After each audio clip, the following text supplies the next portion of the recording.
Huithisu. Mayam hojik Tengnaumabisu Mayam he. Mayam online dagi sigi kano se. Pot thana base sise laure khara chawba kano tawdra khan bani akan chawba di kano tawdre. Adu shu sai da sompot hangama mamam thaba gi di chap chani dana. Adu sida pot thana ba semge. Ado hojik achumbana leba hojik happy.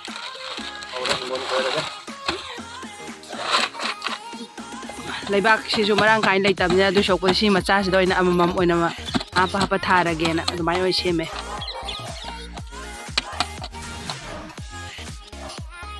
hapo Huithisu khandoi ba nongju khandoi ba roi jegini kaya ba jegida Huithisu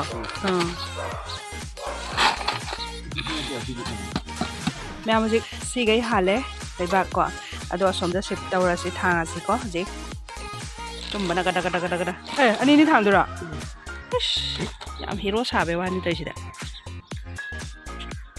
thangamo ai som thangawra ai di thanga noi ai taw siga ai di amakak thangai adi ani thanga jo ai lambi me ai de ngamdre law một phần tiền lùm mẹ bợ, thì là bạn chả nói thầm anh cái tăng trâu rồi mà đi có, thở cái đâm này rồi bị, mấy thì quan dân bagi sang rồi lôi mặc, in chỉ nó ba đặc biệt rồi nó phải là đôi trâu đôi khăn rồi bắt đôi này, cái áp lực việc thế hết, round cái sắp tới vài trâu mà này này. Ya ada amam tang thaj. Udah na dum poro ko. Mayam tenawang biti phajare. Pande hairam badagi karino handak pan jeng wadana. Tenawang bi kuyam de. Mathak tagi hauraga makha hira pali panje. Tu sidaga se. Aduga tawba tabu handak tin katang taba ho si kuyam jeng sida pali kuyam jeng. Layam phaja ba pali. Phaja ain hek tok pa pamu le tu. Hek tok pa pamu le ba. Kuphaja jeng dai tu. Ya su pali. Dai banda. Silai re. Koi che gi dang phajan pala hobe nai na kala alak doi gi su tu. Su pale. Ha. Khamen ji tu. Sanam si thana purain hajik sina. Yang tu yang ang su paknam chani kan yang ang la laite na yang ang la thage. Yang ang la thage. Hangam ruhun basidi musala tare. Chau yadre. Sida tilo mu cham thadoe ko. Tadi gom link thoke to link thokri. Mayang ton. Jik mayam sida sanam thaba haurani. Sanam su umron. Sana hangi ai umrok pan gi bedo. Kuto mo tana pa kana. Tu. Umrok to gi kanone. Haura gi chanam leng ba. Haura. Sidam puna. Ai phare. Jadi nay da. Umri mo hangam. Minum lang no ba. Jadi yang tahu haura ge. Di dalam puna. Kamaya di tahu ge. Ai dere matum dere haura.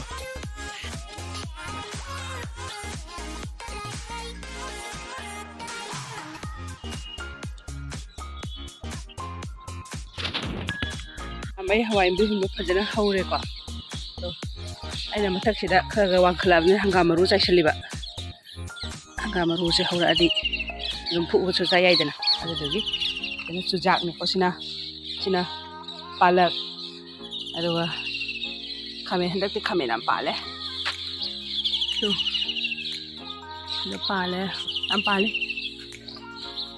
matum yam daraga ya Dai sai da pali me marum dane me am pali aduwa tenawang bisu me am higlake to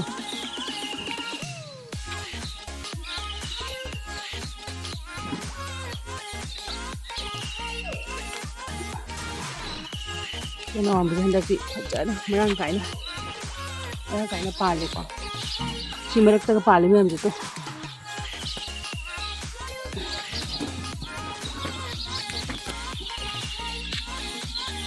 ꯌꯥꯝ ꯄꯥꯜꯂꯤꯀꯣ ꯍꯧꯖꯤꯛ ꯃꯔꯛꯇꯒꯁꯨ two ꯁꯥꯡꯗꯣꯡ ꯁꯥꯡꯅ ꯄꯥꯜꯂꯤꯕ ꯍꯟꯗꯛꯇꯤ ꯑꯩꯅ ꯍꯥꯏꯁꯤꯅꯦ ꯀꯩꯅꯣ ꯐꯖꯅ ꯄꯥꯜꯂꯦꯅ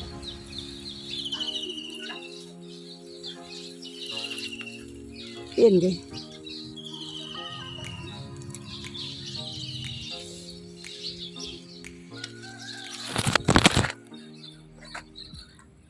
video number वो फोन का चाहिए है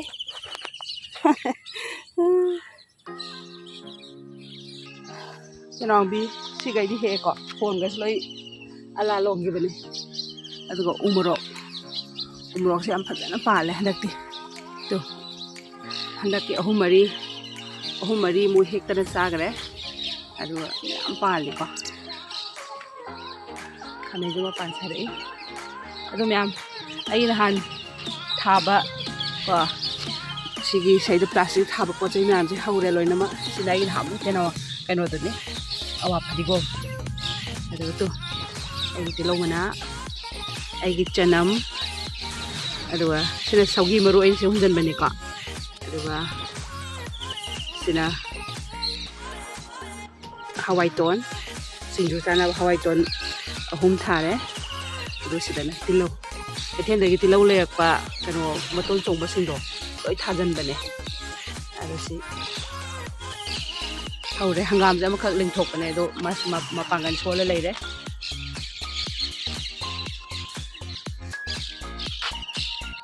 तुना कंजा इन मेथी होन बने मेथी जो होगले को सी खामेन से इन मरु लोग नबान थम्मे को मरु लोग नबान अम्प्राजता सु दुम पाली चा लोन बगी हेक कनो तौना कोना ना दुम पाले को आईगी तेरुका नाकुपिगा अदो मैम सी वांग मसदने याम पाले बको अदो अचुंबा चलगा हेलके अदुगा वीडियो से लोशन्ने बको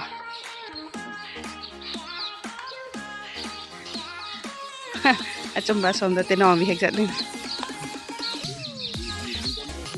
लिरमबा नंग लिरम हे का से हाइदो तने येउ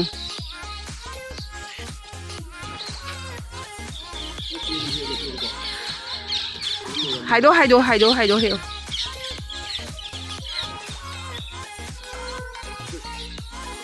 चुम्बना से फनाम हे करे हजी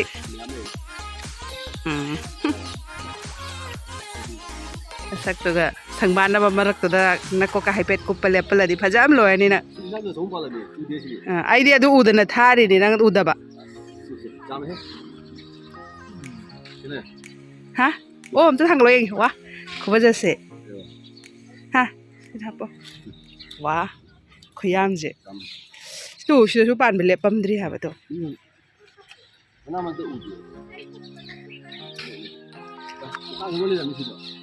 मैम तेनाउमी खुयाम जो इरोलसु यारे कोटलसु यारे तैसु फजन येंगो उना सिंदो फजना हांगदोगा नौरदि हेउ पंजे फजद्रेम तो मोजेसे हेगला उरा सी लिशोन जे हेकपिउ नारा हेकपिउ ना हाने हे तो असंगो मरक्से सी थमजाम फजनियो तो वाह खोजसे मैम हजिक तेनाउमाबिसु साम हे तो हजिक ngasi वीडियो से साइ मतान जलो शनजरगे thank you so much for watching bye bye.